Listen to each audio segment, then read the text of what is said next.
burúkú ẹran ògún. Yeah, èkì ló sọ̀rọ̀ ọkọ àwọn single mother sir. Kí ló ń rán àwọn èèyàn sí mi kiri fún? Kí ló fẹ́? Mo wà bàbá ṣẹ́ wà. Ó dẹ̀ lọ́dọ̀ àwọn ajá ẹ. Mo wà ní live stream ni so Aisha Alábìrù lára, alárùn lára. Ó sọ kí ẹ ó ṣáà ń sọ̀rọ̀ ọkàn tó ṣẹlẹ̀. Then I need thousands of people tó ń wò wá níbí báyìí mo ṣe ní kí n pè é not to confirm anything. Òun ló ń sọ̀rọ̀ lábẹ́lẹ̀ ń bí. Ṣọ̀pọ̀nà ló máa pa ìwọ sinimá ní ó ní jèrè bí mo ṣe bó ṣe ń gbóhùn mi yẹn. Ó ní jèrè tẹ́. Wọ́n máa fojú sunkún ẹni. Wọ́n máa gbé ẹ̀dùn láti ṣẹlẹ̀. Ó ní kí n drag yín ní so mo dẹ̀ ní kémi tó tẹ̀sí anything máa béèrè nké kí ló ṣẹlẹ̀ kí ló ṣe anything kémi tó fàjà. Olórí burúkú kí ló ń wá? Èèyàn wa moment tí ọkọ àwọn single mother Akeem tí ó pe Austin Emmanuel lórí live tí Aishat Raji wà wípé kí ó wá defend ara rẹ̀ o ẹ ṣáàtì wo bí wọ́n ṣe ń conversate lórí kọ́ọ̀lù ọ̀hún ẹ jẹ́ ká gbọ́ nǹkan tí wọ́n sọ. Aṣièrè.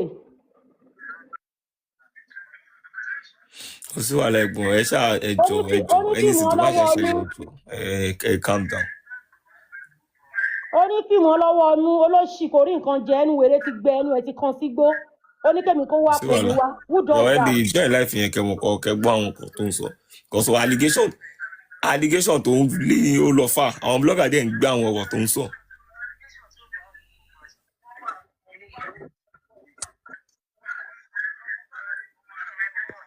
Ìdìrín ọba new generator. Ó ní ẹ̀yà tó wọ́n ẹ̀dọ́ ayín kẹ́ẹ̀fẹ́ ayín ẹ̀ṣẹ́ ní sí ní kẹ́ẹ̀kọ́ wọ́n evidence wa abunú ẹlẹ́pà Kánò mú evidence wa onígbà fún ẹ kí ló dé wọn ń dá lọ́mọ ni mo dá lọ́mọ ni tó dẹ̀ fẹ́ kú sídìí gbá mi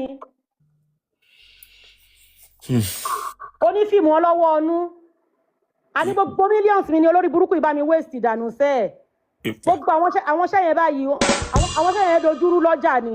Wọ́n ní ṣe dandan ni àwọn ò fẹ́ ẹ mọ́ so kí fẹsọ náà pariwo. Ṣó ti gbọ́ olówó fẹ́ mi mọ́ olórí burúkú ìwọ lè fẹ́rù èmi. No ṣó lè fẹ́rù èmi. wàhálà.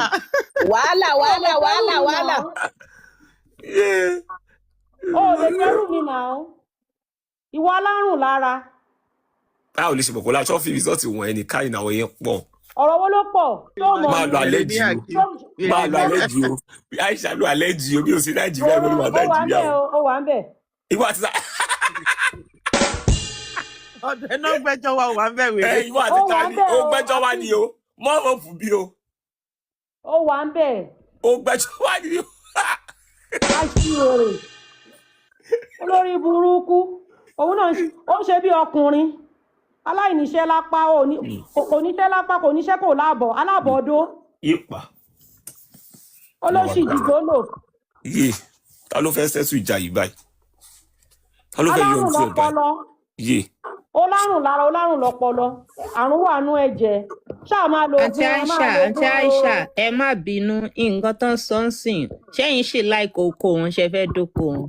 eléyìí kẹ ṣé lè jẹyàn tó lóko ẹni tó ń bọ ẹni tó pàpà tó máa ṣe wedding gan pàápàá gan wọ́n ṣe wedding fún ni kò mọ iye tán ná kò mọ iye owó kò mójú ọjà.